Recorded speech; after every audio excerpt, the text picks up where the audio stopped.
Yo, SOS crew, welcome back to another episode. This time is New Japan Pro Wrestling's cross-promotional show with AEW, otherwise known as Forbidden Door. This is the third incarnation of Forbidden Door. There were about 4 matches on the pre-show, 5. The match I think you probably should check out is Los Ingobernables de Japon versus the Lucha Bros and Mistico. That's probably my match of the pre-show, but without any further ado, we got 10 matches to talk about on the main show, so let's break them down right now, because I don't feel like wasting all y'all time. Not really wasting all y'all time, but I know y'all got stuff to do, whether it's day or night. I don't want y'all to be here all day, because I don't want to be here all day. Even though we do love talking about pro wrestling, we are adults, some of us, and we do have things to do. So, the first match we have on this card, we have MJF taking on and getting a victory over Hechicero. He got the victory with a very devastating brainbuster right here. This is a really solid match to fire up the New York crowd. I think it was a good choice to have MJF open up the crowd. People have been waiting to see, especially this Long Island crowd, so you might as well give them a nice little treat.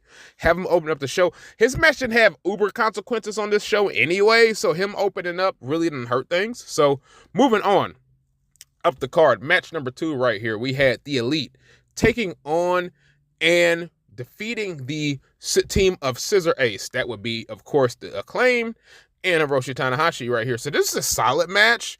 I feel like it probably should have been better.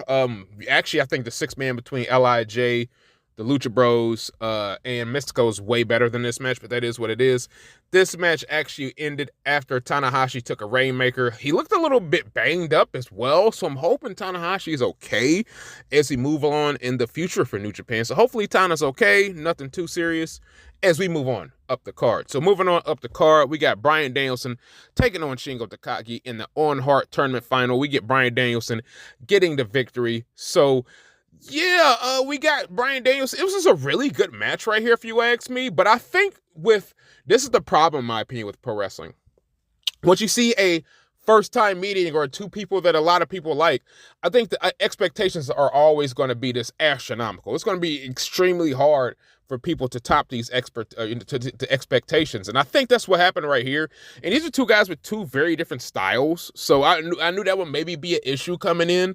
I'm not just saying that it's a hindsight thing. I knew that might be an issue. So we get Bryan Danielson getting the victory right here. Actually, they did have a match 14 years ago. So I take that back. But I mean, they're 2 different people at this point. So this might as well be a first-time meeting. So moving on up the card, we had Toni Storm defending her AEW Women's Championship, taking on and defeating Mina Shirakawa right here.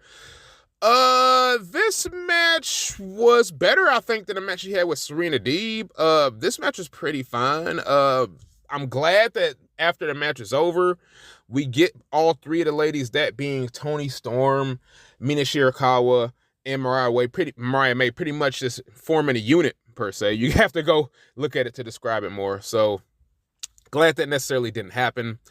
Then moving on up the card, we got Orange Cassidy taking on Zack Sabre Jr. We got Zack Sabre Jr.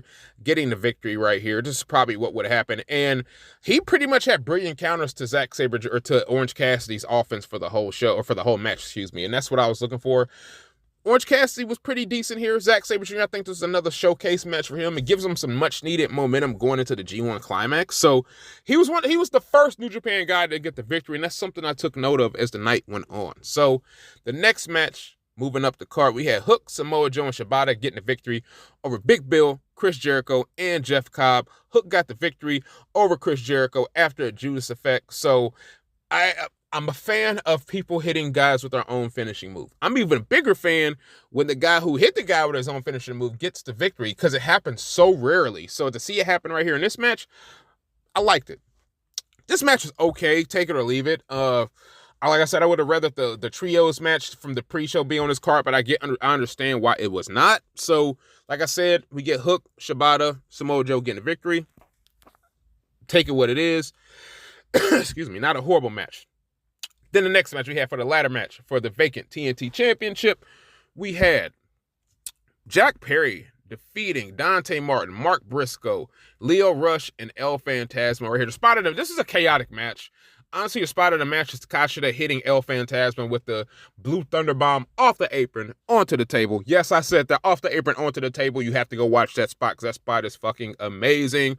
Leo Rush actually got injured in this match, so that's unfortunate for Leo Rush. Speedy recovery for him. But we have a new TV champion, and that new, or TV champion, pretty much TV, new television, there we go. We have a new TNT champion, finally got it right, that being Jack Perry. So, seen a lot of people kind of upset about it. Me, I could take it or leave it. I kind of expected him to win this match. If you do all the process of elimination, he was probably the only guy that was going to win. So, now for the underrated banger of this show. We had Mercedes Moné taking on and defeating Stephanie Vacour in a title versus title match right here. This is a damn good match, man. And if you ask me to quote the late, great, not he ain't late, but to quote the great poet, Nasir Jones, taking shots at Jay-Z, talking about when Eminem and him were on the same track, Stephanie Vacour murdered you on your own shit. That's what Nas said about Jay-Z and Eminem. And that's what literally Stephanie Vacour did, in my opinion. She was a star here. Mercedes Moné, she looked kind of sloppy, bro. She's definitely turning heel after this match because we get a returning Britt Baker. But the story of the match is, to me, Stephanie Vacour outshined Mercedes Moné. You can put down in the comment section below. You think I'm right, you think I'm wrong, you think I'm tripping, you think I'm bugging, any of that stuff. But that's just my opinion. So, next we have coming up, we have for the IWGP World Heavyweight Championship, Jon Moxley taking on Tetsuya Naito, and Tetsuya Naito getting a victory right here. To a lot of people, this is probably the worst match of the night, and I can't really say that they're wrong about that. I mean, a lot of people have been shitting on Tetsuya Naito. Oh, Naito's washed, Naito's this, Naito's that. But the last time I checked, there were two wrestlers in the ring, and I'm not just saying it's the case for Naito. This all harkens all the way back to when Omega and Okada were having those amazing matches, and people were just praising Omega as being the best bout machine. But I'm like, dude, there are two people in that match, and Okada rarely got any praise for any of those, man. So, yeah, it was a bit of a slog. But yeah, I don't know. We get pretty much. I knew them having this match over in America with a crowd that was going to be heavily pro Moxley, and they were going to have Naito wrestle as the babyface. I thought that was a very interesting choice here, considering, like I said, Moxley's going to get the lion's share of the cheers. So why would you have him wrestle face as opposed to just not wrestle as a heel? Or, a better token, why not just have him get the butt off Moxley in Japan? He could have been put in like a tag team match here with Rush taking on taking on Moxie and maybe Claudio or something. I would have liked that. That could have been like a teaser for the match they would get in Japan, because people, if you're not a fan of Tetsuya Naito, he's not a quote-unquote work rate machine. Naito's a very much storytelling-based wrestler. So his story is about, his match is about story and the build-up of moves and not just doing moves. And that's what I think these people wanted, and I think that's what they expected. They didn't get it. Was it their worst match of the night? Yes, it was. Was it Tetsuya Naito's worst match of a long time? Probably so. But guess what? It takes two to tango, and Moxie's just to blame as Tetsuya Naito is. Puts in so much damn good work when he's over in Japan, when he has his IWGP belt. But when he's over in America, he couldn't give a fuck less, bro. But that's just my personal opinion. So that's what it is on that. I'd have to just take a little sidebar on that match, because I know I'm actually not even going light. I mean, I thought it was okay. I thought it wasn't horrible. It wasn't the worst match I saw. It definitely wasn't the worst match I saw. Definitely wasn't the worst AEW match I've seen. So they can put that up. And for the AEW World Heavyweight Championship, we had Swerve Strickland taking on defeating Will Ospreay. So this is an amazing main event right here. He got the victory with the big pressure.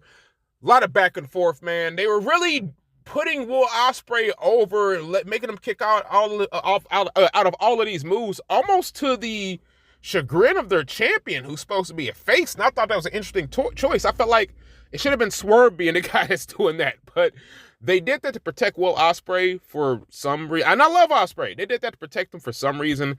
A lot of chicanery at the end, a lot of run-ins and stuff like that. You got Don Callis, you get Prince Nana, you got Kyle Fletcher on the outside. A lot of stuff happening, but at the end of the day, Swerve gets the victory over Will Ospreay, retains his title, and he's moving on. So what's Will Ospreay? He's still a champion too. So my final grade for Forbidden Door, if I have to give it a letter grade, I give it a B. I really give it a B. The negative, like I would say, one thing negative from the show, I maybe expected a little more out of Naito, Moxley, but I knew what was going to. I ain't gonna say I expected more, but their match at Windy City Riot, which I was in attendance for, was way better than this match.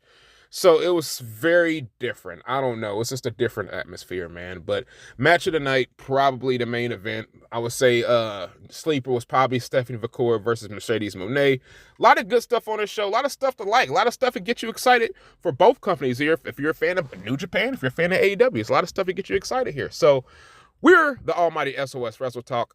I am Blutsia Naito. I am Stardust Yaku, the El Toro Negro, the human LIJ Cap. I am signing off. I will holler at all y'all good people later for our next show. Who knows what that may be, but whoever it is, that's our next show. So I'm going to holler at y'all later. Till then, Toodle Pimpington.